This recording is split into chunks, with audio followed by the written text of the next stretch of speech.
let me fucking put a bunch of absolutely bullshit, ridiculous, scientific stuff in front of you that will just make you cross-eyed until you pay me $20 a month. And none of it is true. You are now listening to the Creative Juice podcast brought to you by Entrepreneur.io.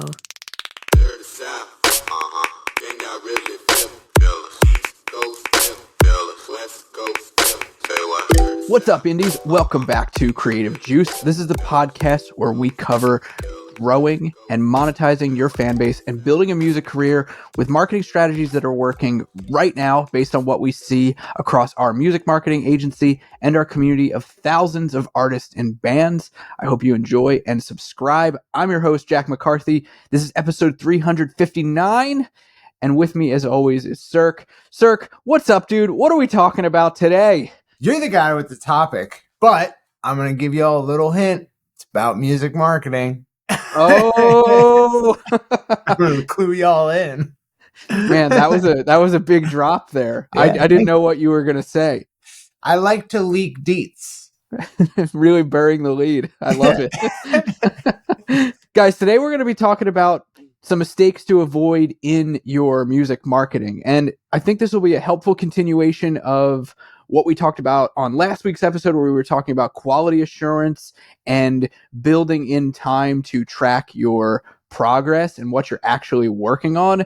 Today, we're going to talk a little bit and kind of reset the deck on some critical mistakes that you can avoid in your music marketing, both from a strategic level and from a more kind of tactical, granular level. It'll give Circa and I a chance to maybe retread some things that we've talked about previously on the podcast over the last number of years that we've been doing the show.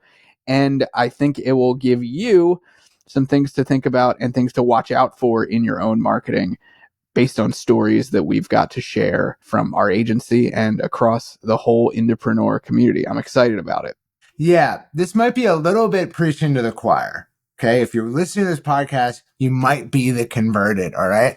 But it can be helpful to, I think that when we're following a path and the goal is a lofty one that's reached by the path in aggregate, it isn't reached day by day. You know, it's something you constantly pursue. It's easy to along the path get lost and be like, wait a minute, should I do stupid stuff? And so this episode hopefully will show you guys, hey, calm down, don't do anything dumb. Yeah, I'm really glad you mentioned that because I think you're right. There might be a little bit of preaching to the choir here, trying to convert the already converted. I'm hoping that there's also some folks listening that maybe haven't thought about this or have walked off the beaten path to heaven and started to maybe fall into habits that aren't good ones or applying strategies that might not benefit them in the long run. And so we'll kind of cover all of that. I think this is going to be good. The first one that I want to kick off with is worrying about oversaturation. And I see this come up all sorts of ways across what you might be doing in your marketing. You know, I've heard complaints from clients at our agency who have said we're running these ads and I get fans commenting saying this is my second or third time seeing this, and they get all upset about it and they get up in arms and worried and they're like, oh, am I oversaturating my fan base with my message? I also see this manifest in the wild. We did a study a couple years ago. If you remember, back in 2023, we did a whole podcast episode on this too. I'll link back to it in the show notes. But we did a study on the Billboard Hot 100 list, and we found that by opting onto a bunch of email lists of these artists, there was about 84% of them that weren't running any sales promotions during our study period. But of the 16% that were, what was interesting was they all sent only one email campaign. Only one during a really busy retail sales period at Memorial Day weekend. Actually, it was. They all sent for their sales promotion one measly email, probably because they were worried about oversaturating their fans with the message. And that really just couldn't be further from the truth. Yeah, kind of a golden rule in digital marketing for small businesses is that if you think you're saturating your market, think again. Look elsewhere for your improvements, because it's not in pivoting to something else because you saturated your market. Your market is huge. You're tiny. Your ad budget is small. It takes a lot of ad budget to saturate a market, like conglomerate level ad budget. So it's kind of a rule of thumb that hey, not saturating your market. But I find that it's very rare that someone who actually has the potential to saturate their market is worried about that kind of thing. To like saturating your market is kind of one of those things where like if you're worried about it, then it's not happening to you, because the only people it happens to is people who like are so focused on scale that they don't even see it coming up behind them, that they're like the market leader and their market's kind of tapped out.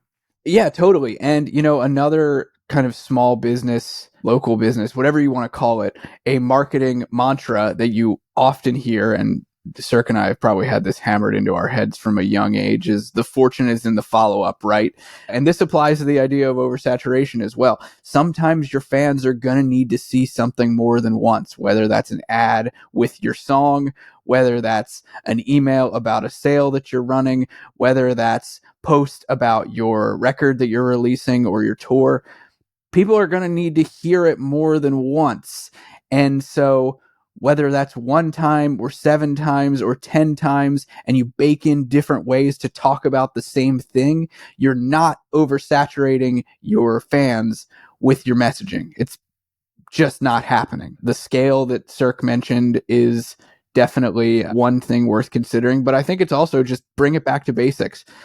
When you think about marketing, you think about how you need to follow up with people in order to get them to take action. And so often, I think that's where artists kind of fall short, is they don't want to follow up because they're afraid of saturating, and that just doesn't exist. The next mistake that I want to talk about here today, and this might be a little bit of preaching to the choir, but it bears repeating, I think, over and over and over again, because I still see this to this day far too often, and that is making poor targeting choices when it comes to your advertising, running ads around your music, especially when it comes to audience growth. I can't tell you how many times I still find trigger cities and tier 2, 3 countries, as they are often called by easy button music advertising platforms, in the targeting options of artists that really shouldn't be targeting places like India and Brazil and Pakistan and Mexico. And not that I have anything against any of those countries, but the reason that most artists or most music marketers recommend targeting or think about targeting those areas is not because they actually want to have fans in those areas. It's because they think they're going to get some kind of magic trick easy button for growth on DSPs, Spotify, Apple Music, what have you. And that is just fiction. Hey, there's no free lunches, folks. Sorry. That's Sorry, right. no free lunches. There's no magical punch this button and the whole Death Star explodes. That's not how it works, man. Yeah. We've talked about this, man. We had a long discussion about this. Yeah. We've talked about this so many times on this show, across our content. We have tons of trainings and live streams inside of our Indie Pro membership. If you're not inside Indie Pro, you may, and you need convincing, you may want to check out what we've got going on in there around the topic of targeting. But I think you said it well, Cirque. There truly is no easy button. There is no Death Star ventilation system that you can shoot your targeting missiles into and pay money to Meta or TikTok or whatever and get magic growth on Spotify. It's not real. And this one is just a mistake that I see people slip into over time, because honestly, I think artists are constantly being made offers to try out new shiny easy button ad platforms, softwares. There's so many of them out there, man, that are just like an API call into the Facebook ads platform with some nice dark looking UI that's supposed to help you grow your music career, and they just they take a little bit off the top of your ad spend and maybe charge a monthly fee for their software. And you don't need any of that. And you certainly don't need to be targeting countries that are going to get you cheap bot clicks. So in AI development, there's like 2 camps, right? There is we build models like OpenAI and Anthropic. They build like LLM models, which is a very expensive, very advanced thing to do. And then you have AI developers building applications with those models. So like they wrap the model, like you call the model with a prompt that gives you a response, and they wrap that in application code. And these are known negatively as GPT wrappers or LLM wrappers, which is basically saying like, you're not doing anything that unique. You're just wrapping something that's really cool in something that like makes it kind of seem like it's yours. And this is Facebook ads wrappers. Okay. Take Facebook ads, which is a robust, complete platform, very difficult to develop, has lots of intense features, and you can use it. You can go use it yourself if you want, just like you can go use OpenAI's API or ChatGPT, and they wrap it in a thin layer of software, which just basically says countries limited to places that are likely not relevant to you, and then like default campaign deploy. So they're really taking all the optionality, all the functionality of Ads Manager, and they're shutting it off and giving you this narrow pathway into Facebook ads that does absolutely nothing except potentially like ruin your chances for like absolutely nothing except make your success harder in the future. Yeah.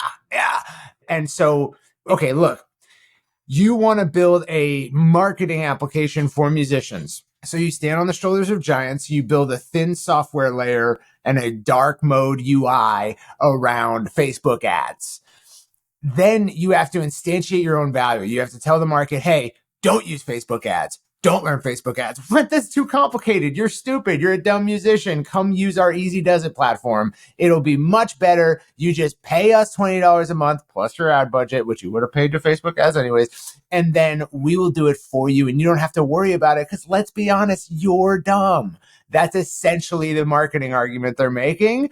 And then to validate that and back it up, they pump you full of articles about how, oh my God, our method is blowing up people's Spotify's left and right. Have you heard of trigger cities? Let me fucking put a bunch of absolutely bullshit, ridiculous scientific stuff in front of you that will just make you cross-eyed until you pay me $20 a month. And none of it is true. So it really, if you read something about trigger cities, it's likely because, hey, they want their $20 a month. So they have to throw out article after article about how this is a valid method for growing your Spotify, which it is absolutely categorically not. So rant over. Sorry about that. So good, dude. No, I'm so glad you said it. And honestly, I wasn't planning on us talking about these Easy Does It software platforms that are built around Meta.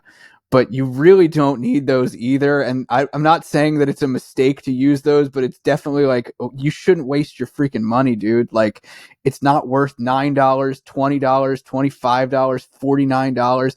It's not worth the money that they skim off the top of your ad spend. It's not worth your time. None of it is, it's not good, dude. Like, you can learn how to advertise. This isn't that hard. The barrier to entry for advertising on social media is learning Facebook ads. You just can't get around that. That's the barrier to entry. Yeah. It's not $20. Yeah, 100%. Yeah, I want to share a story with you guys. This is me. Let me take you back to, I want to say 2013, maybe 2012, 2013. Sometime between 2013 and 2014, when I was first cutting my teeth at advertising on Facebook. And at the time, I was working with all sorts of different kinds of businesses, but actually at the time I was working with a lot of like online coaches. I got connected with an online coach. They had a lot of other online coaches in their world, and I was learning Facebook ads, and I was pretty good at it. And one of the things that this person wanted, and this is long before there was a whole lot of information in the music industry about paid advertising. There wasn't a whole lot about running Facebook ads to grow your fan base. There certainly wasn't a lot about trigger cities and bullshit like that. But what I was doing at the time was helping this person generate leads and sales for their courses, their coaching products online. And this one coach that I was working with, she wanted to get more social proof on her ads, actually. And so me being the bright new marketer trying to, impress somebody, and I was learning things, I was like, oh, well, you know what we can do? We'll just boost that ad post to a few countries in the Middle East, and we'll get a lot of cheap engagement, and it'll look really good, and the social proof will be there. I even started calling it like, yeah, it's my social proof booster. Mind you, this is like still early-ish days of Facebook ads, and I was excited about it. And I learned very quickly that it was not the thing to do because it really, really hurt the results very quickly. Her retargeting audiences became full of junk. And that's just one reason of many that you don't want to be doing this in 2025. Now we're we're 12 years later, 12 years removed. And I don't think I've ever told this story before, at least on here. I've never talked about it, but it was a thing that I did, and you learn from it fast. But there's so many people that aren't learning from it fast, and that's what drives me crazy. So yeah, avoid poor targeting choices in your music marketing, please, please, for the love of God. Yeah. So we can make the whole episode about this. Let's move on. It's just, if this has happened to you, hey, don't feel bad. There are artists with 10 million monthly listeners who fall for this. So don't feel bad. Oh, wow. It's funny you mentioned that. I actually was doing a little audit of one of our past agency clients the other day. I still have access to their ad account, and this is a very large artist. And I was doing a quick audit of their ad account because I still have access to it. And I pop in and I see that they're working with another agency now, and that agency is running engagement campaigns. And what do I find in the ad set title but trigger cities? This artist has no business targeting trigger cities. Seriously, like, millions of monthly listeners. They do not need to be targeting trigger cities to get more fans over to their Spotify. They need to be focused on making money. That's a whole nother thing. Maybe I'm picking a scab a little bit here. Not great. Not going to name and shame, but let's move on from talking about targeting. And I want to go a little bit higher level strategy here. And I think this is something that you can take with you into this year and really focus in on, is look to avoid missing out on opportunities to take your fans to the next level. And I'll give you a really easy example that probably 90% of artists could benefit from. And that's, look at your link in bio right now on your Instagram or your TikTok and ask yourself, is that link taking fans to a next stage with me, a next step? Or is it just giving them, a catalog of options and hoping that they pick the one that brings them to a new stage? Or could you instead consider giving them an opportunity to opt in to your email list, to your text list? Could you give them an opportunity to take you up on a cool offer, a sales offer? Could you take a fan and turn them into a customer? I think a lot of artists miss these easy to place opportunities for bringing fans along to the next level, the next stage of engagement with their business. And that's just one really easy example to pick from. Like, analyze your link in bio real quick. It takes you 5 seconds to do, and then dream up how you could use that to take a fan to the next level. Don't make that mistake of missing out on that opportunity. Yeah, like I would say you could cleanly divide marketing practices, any business, but I'd say it's like very instructive actually to look at the case for an artist, is to say we have two different things we got to worry about. One is manual or outbound or campaign driven, and two is passive, inbound, and is asset driven. And what I mean by that is that we have things that we go do, like we go run a sales campaign. We go send a weekly email to our email list. We go and construct an album launch, right? These are things we manually do. They're based on our volition. We decided to do these things. They didn't just come up as a matter of process. And then we have things that we set up as nets, and they're supposed to catch inflow. And this is one of those things. And you need both. Okay. So if you're just starting out, you need to manually go and create lots of content, release songs. This is all manual processes. That's probably like what came first, the chicken or the egg? It's the manual processes. That's usually what comes first. Then once you have flow, your manual processes yielded attention and people are coming into your ecosystem. Now we need the nets. Okay. And this is one of those nets. You need to have signage. I like to call it digital signage, which is like when people arrive, you need to have ways to direct them this way and that to the right destination. And your link in bio, unfortunately, as annoying as the link in bio is very necessary, because the first digital signage for you, if you're getting your audience out there on social media, the first thing they're going to do is click your profile. And the first thing they're going to see is your bio. So your bio is your prime real estate for digital signage to set up a net. What does a net do? Not a net, like a name, but a net. Okay. What does the net do? It catches things. It's supposed to capture inbound attention and deliver it to its logical next stage in the most optimal way possible to set up future relationship. So your link in bio should take interested parties who probably saw you on social media for the first time and are now investigating, because if I already know who you are, I'm probably not going to your profile, right? I've already been there. I've kind of mentally checked that box that I know who you are. I don't need to go investigate your profile. But if I just found you for the first time, that's when I go investigate your profile. So taking the perspective of someone who just discovered you, how do we optimize this bio to get them in our network in a way we can contact them in the future? Because if they go to your bio and they go to your profile and they're like, okay, here's your content, and then they leave, they're likely not returning. Okay. So we want to capture that attention and have a way to get it again in the future. And so your link in bio, like, really should be what in marketing, unfortunately, is known as a greased chute. It should be a greased chute to your email list, as insofar as that's possible. Now, if you don't have an email list, you're just starting out, it could be a grease chute to your Spotify, and that's okay, but you should know that it's just another place you can't contact people. So it's kind of a lateral move, but it's fine if that's all you got.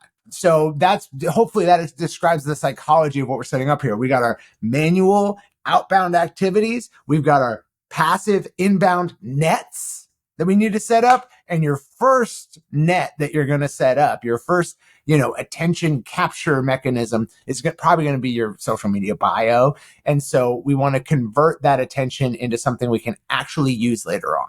Hopefully that makes sense. Yeah, for sure. And I think what's helpful here is, like, you can also consider where that other signage might exist, right? Think about like your pin post on Instagram, on TikTok. Think about the call to action button on your Facebook page. All these things you can strategically put in very particular pieces of content that lead fans to do a next thing with you. What that next thing might be, I can't tell you here today. I'm not looking at your music business. I'm not a doctor. I'm not a doctor. Maybe if we were talking, I could. But think about things like getting fans to sign up for something, getting onto your list. Think about opportunities for fans to get in conversation with you. Think about opportunities for fans to buy something with you. I think if you can categorize what your nets might look like in one of those three things, you'd be walking on the right path. And so many artists miss out on this. But what's really good about this, though, is that right now on Instagram, on TikTok too, like, users are used to looking at your bio and looking for something, looking for somewhere to go. People are expecting to find something there. So it's your job to point them in the right direction, use that real estate to take them to the next place, to where you want them to go, which is really good. So definitely don't miss out on that opportunity. And you know what? The last one that I wanted to talk about here, a big mistake to avoid, is avoid leaning in on or favoring what I'll call ease and automation for doing the hard work. And I'm glad that you mentioned manual processes versus, automated processes, or the net digital signage, because I think early on, a lot of artists tend to lean that way. Like, I want to build an automated music business, and you can't. You have to create experiences online that fans will want to be a part of. You have to be present. You have to be willing to be out there and communicating with your fans and engaging with them. And you can't hide behind automation to build a fan base that sticks with you. This is so much of that capturing attention part of growing your music career that is so important, and you can't do it by automation alone. That's why the manual processes, that comes first. You have to take care of that. You have to build experiences that make fans want to be a part of and feel like they're a part of a community, part of something, a reason to hang around you. I think that's so important. And right now, there's so many different tools and platforms and shiny things that promise you to be able to automate all of it. The truth is, like, you can't. You have to lean in and be involved and creative, and you have to build stuff that fans want to engage with. That goes beyond your music. That's how you build audience that hangs around online. Yeah, 100%. So that covers it. Those are the big mistakes that I think every artist should be aware of, should be looking out for, should be watching around every corner for in your marketing. Put it into your quality assurance processes to make sure that you're not making these mistakes. Talk with your team about them to make sure your strategy isn't drifting into a direction that doesn't actually serve you. And if you can avoid these mistakes in this year, I almost guarantee you that you'll see better results with your music marketing, a stronger fan base that's looking to support you, and growth in your music career. Let's win. Let's win. We'll see you guys next time on Creative Juice. Peace.